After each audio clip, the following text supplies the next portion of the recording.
Hola Darío, ¿cómo estás?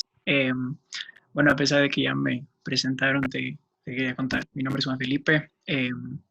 Yo pertenezco a un colectivo editorial en donde manejamos básicamente temas de no ficción, entonces nos gusta explorar un poquito como las diferentes maneras en las que uno puede ser creativo a través de la no ficción, incluso hasta crítica de cine.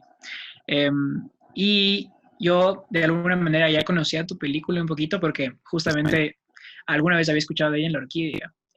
Y voy a volver a eso más adelante, pero eh, cuando me contaron que iba a tener la oportunidad de hablar contigo, empecé a hacer una investigación o empecé a buscar un poquito más o menos de las cosas que se habían escrito sobre Fuchila de Plomo, lo que se había dicho. Y nada, en alguna de ellas decía que el cine con niños podía ser un género por sí solo si se quiere. Entonces te preguntaron por referencias y las referencias que mencionaste son europeas y quería saber si hay alguna latinoamericana anterior o actual que te llame la atención de la misma manera. Bueno, ¿cómo estás, Juan Felipe? Un gusto. Sí, hay algo, a ver, que creo que un poco en Argentina particularmente pecamos y que tiene que ver con justamente mirar mucho hacia Europa en términos de, por ahí de referencia, digamos, como que la influencia europea, no solamente en el cine, sino en términos generales en la sociedad. Creo que Argentina, a diferencia de otros países que tuve la suerte de conocer, eh, tiene una influencia mucho más marcada y bueno, y no soy la excepción en ese sentido. Entonces sí, las referencias más directas fueron por ahí Los 400 golpes de Truffaut o ¿Qué es? De Ken Loach. Y después mucho, digamos, una vez que hicimos la peli, muchos me hablaron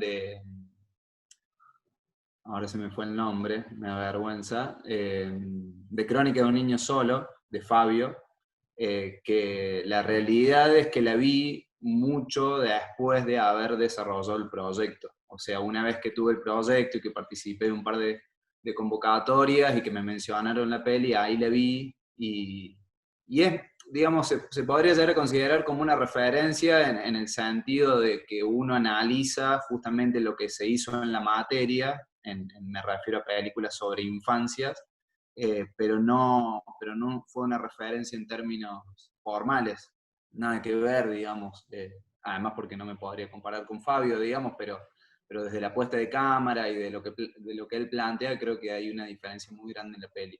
Y después sí, digamos, tengo como por ahí en mente imágenes bastante mezcladas de pelis latinoamericanas que tuve la suerte de ver en festivales. Yo soy medio un fanático de los festivales de cine, a Mar del Plata desde que estudiábamos, digamos, con mis compañeros, compañeras, cada vez que podíamos viajábamos y nos veíamos entre 5 y 6 películas por día, pero la realidad es que referencias latinoamericanas puntuales estaría mintiendo, si te digo que sí. Concretamente fueron esas dos, y por ahí después a la hora de sentarme a pensar en la película, yo pienso por ahí mucho desde la experiencia y tuve la suerte de trabajar con Nair Medir en su primera peli, que es un colega de acá de Córdoba. Eh, Después hicimos Primero de Enero, que fue mi ópera prima, en la que también el protagonista es un nene de 7 años. Y, y bueno, sí, creo que no busqué muchas referencias en términos formales, pero sí puedo decir que Ken Loach y Truffaut son referentes más allá de la temática infantil. Sí, a ver, el hecho de grabar en esos lugares tiene que ver directamente con que yo soy de Villa María, concretamente, me crié ahí, y por ahí ciudades como Córdoba capital, y ni hablar Buenos Aires, tienen una realidad, digamos, una crudeza mucho más aguda que la que se puede vivir en una ciudad pequeña, en la que de repente un nene de 12, 13, 14 años puede estar con sus amigos andando en bicicleta y por ahí el peligro que supone ese acto no es el mismo que en una capital con millones de habitantes. Eh, y la realidad es que esas situaciones por ahí que yo traté de como darle un poquito de humor, porque por más realista que intentamos ser, la vida, digo, el día a día de uno tiene esos momentos, calculo que en Córdoba también, digo, en Córdoba capital o en una ciudad grande también existen esos personajes que están en todos lados. Concretamente lo de Villa María y Villa Nueva es porque son espacios que conozco y también por una cuestión como de sentirme más seguro contando una historia que además está como inspirada en un suceso familiar que después obviamente fue distorsionado en pos de hacer una mejor película, pero tiene que ver más con eso, digamos, no como con una decisión concreta de separarme o marcar un contraste con una gran ciudad, sino con lo que a mí me resultaba natural.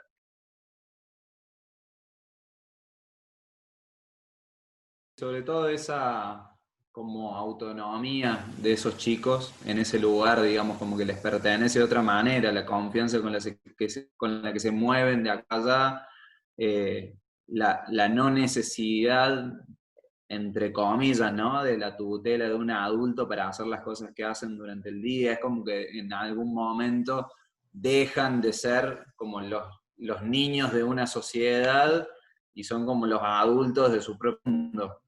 A que de repente aparece un personaje adulto y ahí es como que ocupan ese lugar, si se quiere, menor, digamos, menor en edad, menor en responsabilidad, también en posibilidades como de accionar. Pero justamente, digo, la peli, no sé, debe tener un 15% del metraje con personajes adultos y después son ellos libremente. Me parece que sí, que tiene que ver con eso, con cómo habitan y se adueñan de los espacios. Sí, y creo que, nada, como viendo la película, siento que las discusiones que hablan, o sea, las discusiones que tienen los niños son discusiones sobre adultos, o sea, sobre adultos y de adultos. Sí, Creo de que incluso adultos. los adultos, creo que incluso los adultos son niños hasta cierto punto, ¿no? Porque pienso en esta, incluso en esta ocasión en donde el asesino del padre de Tomás dice que no le gusta laburar, como Claro. ejemplo. Sí, o por ejemplo que él tenga que despertarlo a la madre a la siesta Claro, y la madre está durmiendo, o que él se levante solo a la mañana y se fije si su ropa está limpia, eh, o no sé, o que el abuelo le sirva un vaso de vino. Está lleno de eso, sí, de esas cosas sí. como que los pone. Sí, que intentamos alguna de esas ideas, laburando el sonido, sobre todo con esto de que el arma no se iba a mostrar en detalle todo el tiempo, digo que de repente aparezca el sonido del arma y que sea como una especie de recordatorio y no le permita al público olvidarse, al margen de que está claro que siempre la está cargando.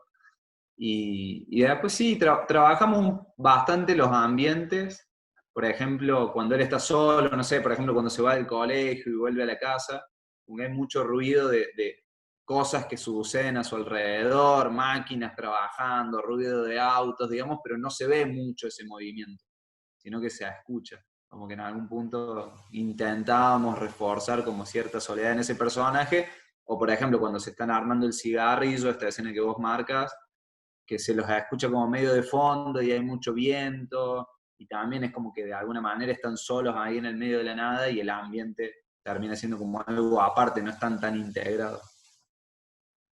Claro.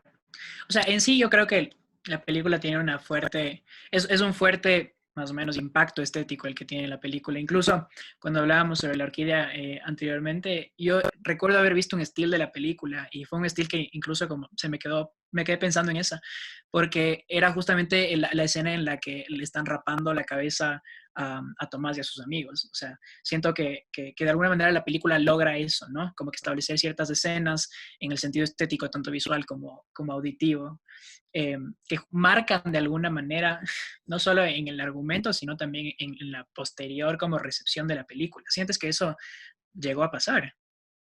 Y espero que sí, digamos. A mí, como que la cuestión de diseño, o sea, la puesta en escena, sobre todo en cámara, voy a confesar, digamos que por ahí el sonido me cuesta un poco y trato de buscar a un aliado en esa área que me pueda proponer un poco más de lo que a mí se me va a ocurrir. Pero en términos formales, trato de pensar cómo poner la cámara y cómo encuadrar en función de contar algo más de lo que está simplemente, digamos, sucediendo. De todos modos, en este tipo de películas, en donde uno trabaja con niños o con no actores, hay como ciertos cuidados que se tienen que tener desde la técnica para no interrumpir lo que para mí termina siendo lo primordial, que son las interpretaciones. Entonces, como esas ideas desde el diseño, desde la apuesta, como esos conceptos que se intentan tirar por debajo, son un poco a cuentagotas, digamos, no es una peli que todo el tiempo te está contando algo más desde la cámara, porque justamente lo primero era que los chicos estén cómodos, que se sientan bien, que puedan ser naturales frente a la cámara, que puedan sacar algo más de lo que uno pretende de ellos en cuanto al personaje y demás. Pero sí, yo siento que hay escenas que tienen esto que vos mencionas, eh, por ahí a lo mejor podría tener un poco más, yo qué sé.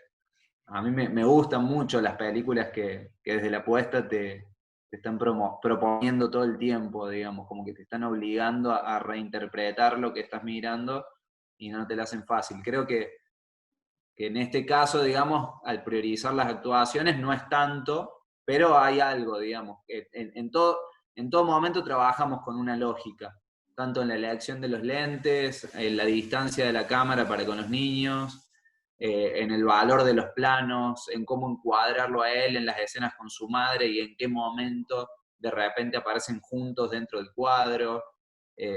Digamos, todo eso fue pensado. Si llega o no, digamos, al espectador, creo que trasciende la historia que se cuenta, pero para todo hubo una lógica puntual.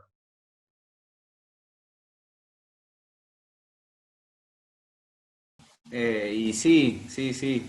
Hace un tiempo ya que estoy laburando en un proyecto bastante más complejo, por lo menos para mí, en el sentido de, bueno, nada, que la escritura de guión me llevó su tiempo. O sea, era un proyecto que de hecho pensé que lo iba a querer rodar mucho más adelante, como más maduro yo, pensando que por ahí lo necesitaba, pero bueno, me voy a animar y lo vamos a presentar al Inca ahora dentro de unos días para, no sé, rodar de acá a 2 años con suerte.